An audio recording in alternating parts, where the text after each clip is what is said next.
दोस्तों, एक गांव में एक किसान रहता था। उसके पास 2 बैल और 2 कुत्ते थे। एक बार उसे किसी काम से गांव से बाहर जाना था, किंतु उसकी समस्या यह थी कि खेत जोतने का भी समय हो गया था और काम पूरा करने के लिए गांव से बाहर भी जाना जरूरी था। तब किसान ने उस समस्या का समाधान निकाला। उसने अपने बैलों और कुत्तों को बुलाकर कहा कि मैं कुछ दिनों के लिए गांव से बाहर जा रहा हूँ। मेरे लौटने तक तुम लोग सारे खेत जोत कर रखना, ताकि लौटने पर खेतों में बीज बो सकूं। बैलों और कुत्तों ने स्वीकृति में सिर हिलाया। किसान चला गया और बैलों ने किसान के कहे अनुसार खेत जोतना शुरू कर दिया। परंतु कुत्ते आवारागर्दी करते हुए सारा दिन आवारागर्दी करते रहते। बैलों ने किसान के लौटने से पहले पूरा खेत जोत दिया।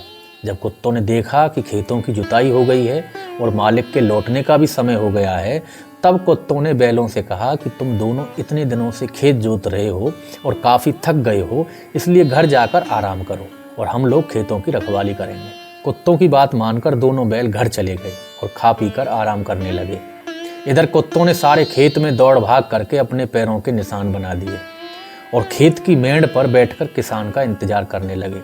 थोड़ी देर में किसान वापस गांव आया और सीधे खेतों पर पहुंचा तो देखा कि दोनों कुत्ते मेड़ पर बैठे हैं और खेतों की जुताई हो गई है, परंतु बैल कहीं नजर नहीं आ रहे थे। किसानों ने कुत्तों से पूछा कि बैल कहाँ हैं? कुत्तों ने कहा, मालिक, आप जब से गए थे तभी से हम लोग खेत जोत रहे हैं और अभी काम पूरा करके मेड़ पर बैठकर आपका इंतजार कर रहे थे।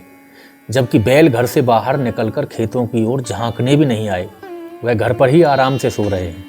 मालिक ने खेतों में जाकर देखा तो उसे हर तरफ कुत्तों के पैरों के निशान मिले। वह कुत्तों के ऊपर बहुत प्रसन्न हुआ और कुत्तों के साथ घर लौटा तो देखा कि बैल घर के बाहर बैठे हुए आराम कर रहे थे। किसान बैलों के ऊपर बहुत क्रोधित हुआ और बैलों को रस्सी से बांधकर खूब उनकी पिटाई की और कुत्तों के खाने के लिए दूध, रोटी और मांस के टुकड़े दिए और बैलों को खाने के लिए सूखा हुआ भूसा डाल दिया। दोस्तों, हमारे देश में भी कुछ तथाकथित कुत्ते आज़ादी के बाद से ही दूध मलाई खा रहे हैं, जबकि रानी लक्ष्मीबाई, तात्या टोपे, लाला लाजपत राय, वीर सावरकर, महारानी अवंतीबाई, सुभाष चंद्र बोस, राम प्रसाद बिस्मिल, भगत सिंह, सरदार वल्लभ भाई पटेल, चंद्रशेखर आज़ाद, खुदीराम बोस जैसे 7,72,000 असली सेनानियों के परिवार को रूखी सूखी घास ही मिल रही है। बाकी आप खुद समझदार हैं। वीडियो को देखने के लिए बहुत बहुत धन्यवाद।